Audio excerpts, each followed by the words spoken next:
What is CTE and why is it making headlines in sports, science, and health? CTE stands for Chronic Traumatic Encephalopathy, a progressive brain condition linked to repeated head trauma.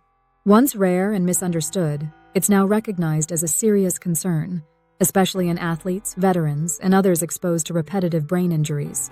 Let's break down everything you need to know. First, the basics. CTE is a degenerative brain disease similar in progression to Alzheimer's or Parkinson's.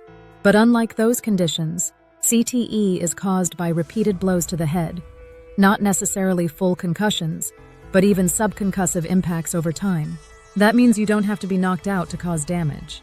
The brain is a delicate organ, and when it's shaken again and again, even subtly over years, changes start to occur. In CTE, abnormal proteins called tau proteins begin to build up in the brain.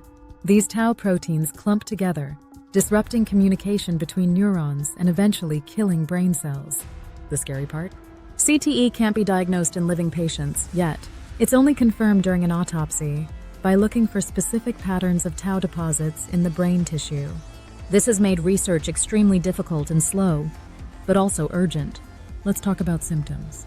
CTE symptoms usually appear years, even decades, after the brain trauma.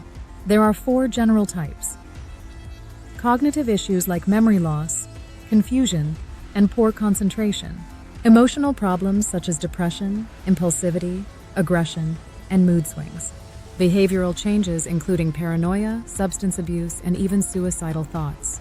And in advanced cases, motor symptoms like tremors, slurred speech, and difficulty walking. Some people with CTE also develop dementia, a severe loss of thinking, memory, and reasoning. The condition often begins subtly. Someone may be irritable, reckless, or depressed in their 30s or 40s, and it's easy to overlook. But over time, the brain continues to change. And that's what makes CTE so devastating. Who is most at risk? CTE is most common in football players, boxers, hockey players, and military veterans. Anyone exposed to repeated head impacts. But it's not limited to professionals. Even high school or college athletes have shown signs of CTE after years of play. It's not about how hard the hits are, it's about how many. Research from Boston University found that athletes who played tackle football before age 12 had more severe symptoms later in life. This has led to major discussions around youth sports safety. Let's look at famous cases.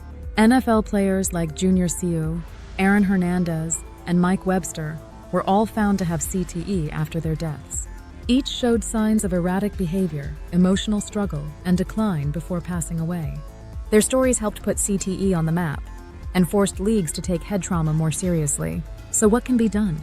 There is no cure for CTE yet, but early intervention, education, and prevention are key. Here's what helps. Limiting head impacts, especially in youth sports. Better helmet designs and rules changes. Concussion protocols that pull players at the first sign of injury, and research funding to study CTE in living brains. The goal is to identify, prevent, and manage the effects before irreversible damage is done. There's also promising research into brain imaging, biomarkers, and AI analysis to detect signs of CTE in living patients. It's still early, but we're getting closer. And what about treatment? Currently, doctors focus on managing symptoms through therapy, medication, and support for mental health and memory. But for now, prevention is the only true solution. Avoiding repetitive head trauma is the only way to avoid developing CTE. If you or someone you know is involved in contact sports, it's worth talking about. CTE is real, it's dangerous, and it's more common than we once believed.